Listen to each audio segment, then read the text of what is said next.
तुमचं नाव सांगा आधी. शरद अंकुश निंबाळकर. जोरात बोलायचं. तुम्हाला कोणी मारलं?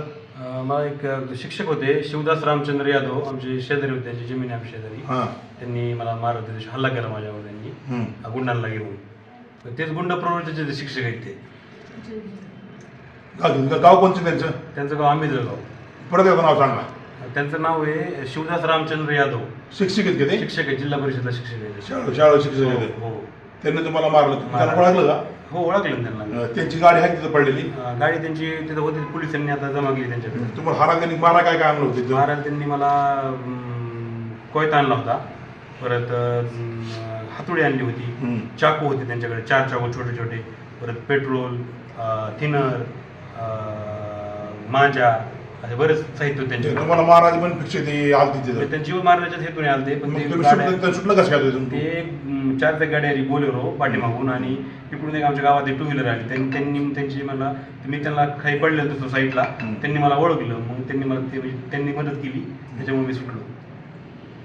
तर हे आमच्या आज सख्या आत्याचे मुलीचा मुलगा आहे. तर असं जर आमच्या पाहुण्यावर जर एका शिक्षकाने जीवघेण हल्ला केला असता, ह्या आमच्या लोकांना हल्ले करायचे. त्याच्यामुळे मी रोहित पवार साहेबांना विनंती करतो की तुमचेच हाळगाव कारखान्याचे कामगार आहेत, तर तुमच्याच कार्यकर्त्यावर जर असे हल्ले होत असतील तर तुम्ही ह्याच्यात लक्ष द्यावं, अशी तुम्हाला माझी विनंती. आणि पोलिसांना माझी एक विनंती आहे, तिथे हत्यारे आहेत, ते हत्यारे सगळं तुम्ही जमा करा. तुम्ही 307 कलमला म्हणतात तर त्याला अटक करा, अटक केली पाहिजे. जर तुम्ही त्या आरोपी कडक कारवाई नाही केली तर आम्ही समजू बाबा तुमचं त्या आरोपीचं काहीतरी लागेबंद आहे. आता मी DSY साहेबांना भेटलो, शिरसाट साहेबांना फोन केला. ते फोन केल्यानंतर ते लोणी गावात पंचनामा करा गेले आहेत. DSY साहेबांनी त्यांना फोन केला आहे. आता त्यांचं जोरात काम सुरू झालं आहे. तुम्ही गेलता का आता पोलीस स्टेशनला? पोलीस जवळ गेलता का? काय म्हणले पोलीस अर्ज घेत नव्हते, पण हे सुनील काका यादव आले ना, मग त्यांनी सांगितल्यानंतर त्यांनी लगेच तो अर्ज घेतला. तुम्हाला काय म्हणले पोलीस? काय म्हणले? ते म्हटले की SP साहेबांशीच भेटा तुम्ही, ते तुमची केस हँडल करतात, तुम्ही त्यांच्याशी भेटा. तुम्ही बोला थोडं मोजकर. हे शरद निंबाळकर हे माझे जावं इथं, आणि ते आमच्या हळगावच्या बारामती ॲग्रो कंपनीमध्ये कामाला आहेत, शुगर क्रेनमध्ये. आणि त्यांना तिकून येत असताना त्या यादवनी जिल्हा परिषद नाव सांगा काय शिवदास रामचंद्र यादव हा जिल्हा परिषद शाळेला प्राथमिक शिक्षक आहे. आणि अशी जर सरकारी कर्मचारी जर सर्वसामान्य लोकांवर असे जीवघेण हल्ले करीत असली तर त्यांच्या वर्गातले लोक दरोडेखोरच बांधणार आहेत ना. तात्काळ त्याला निलंबित करून त्याच्यावर जबरदस्त मोठी कारवाई केली पाहिजे. अन्यथा मराठा समन्वय समितीच्या वतीनं आणि छत्रपती शंभूराजे संभाजी ब्रिगेडच्या वतीनं 2 दिवसाच्या आत जर पोलिसांनी संबंधित आरोपी, जिल्हा परिषदचा शाळा मास्तर आणि त्याच्याबरोबरचे 5 साथीदार आणि ह्यांचं लोकेशन टाकणारा एक हळगावचा कर्मचारी, ह्या लोकांना जर अटक नाही केली, माझी BDO साहेबांना, शिक्षणाखात्या अधिकारी साहेबांना, जर तुम्ही ह्या शिक्षकाला सस्पेंड नाही केलं तर हा शिक्षक एखाद्या शाळेतील मुलीचा खून करू शकतो.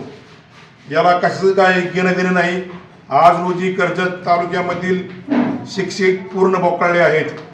त्याचं काही कारण सांगता येत नाही. वारंवार इतर लोकांच्या घटना घडायच्या आहेत, ते शिक्षकांच्याच घटना घडत चालल्या आहेत.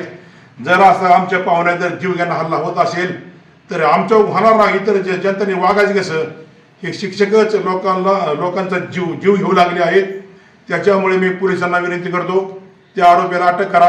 आज त्यांच्या घरी आज कुणी राहायला तयार नाहीत, सर्व घाबरून गेली आहेत. आणि परत एकदा शिक्षण अधिकाऱ्यांना विनंती करतो, त्या शिक्षकाला तुम्ही बडतर्फ करा. तू शिक्षक कोण असेल ते का ना म्हणे? शिवदास रामचंद्र यादव या आरोपीला 100% हा सस्पेंड करून टाका. हा जर शाळेत शिकवायला जर राहिला तर हे मुलींना काय शिकवणार? असंच मर्डर करायला शिकवणार का? असंच हल्ले करायला शिकवणार का? त्याच्यामुळे मी पोलिसांना, त्या शिक्षणाधिकारी BDO साहेब यांना विनंती करतो, त्याला शिक्षकाला अटक करा, बडतर्फ करा. मग तर ह्यांना न्याय भेटेल. कोणत्याही पोलीस स्टेशनमध्ये किंवा कोर्टामध्ये किंवा इतर ऑफिसमध्ये सत्यमेव जयते लिहिलं असतं. त्याच्यामुळे मी सत्यमेव जयते म्हणतो. याच्यावर काही कोणत्या अधिकाऱ्यावर पोलिसांवर जर परिणाम झाला तर झाला. त्याच्यामुळे सत्यमेव जयते. रामकृष्ण हरी. जय शिवराय. जय जिजाऊ. बागल सर्व्हिसेस सुरक्षितेची खरी साथ. आरोग्य विमा, वाहन विमा, टर्म इन्शुरन्स, जीवन विमा, म्युच्युअल फंड, गुंतवणूक, सर्व कंपन्यांची विमा व क्लेम सुविधा. आमचा पत्ता shop number 26, metro complex, Kuldan road, Karjat. संपर्क क्रमांक 9011400903. एक वेळ अवश्य भेट द्या. बागल सर्व्हिसेस, तुमच्या आर्थिक सुरक्षितेचा विश्वासू साथीदार.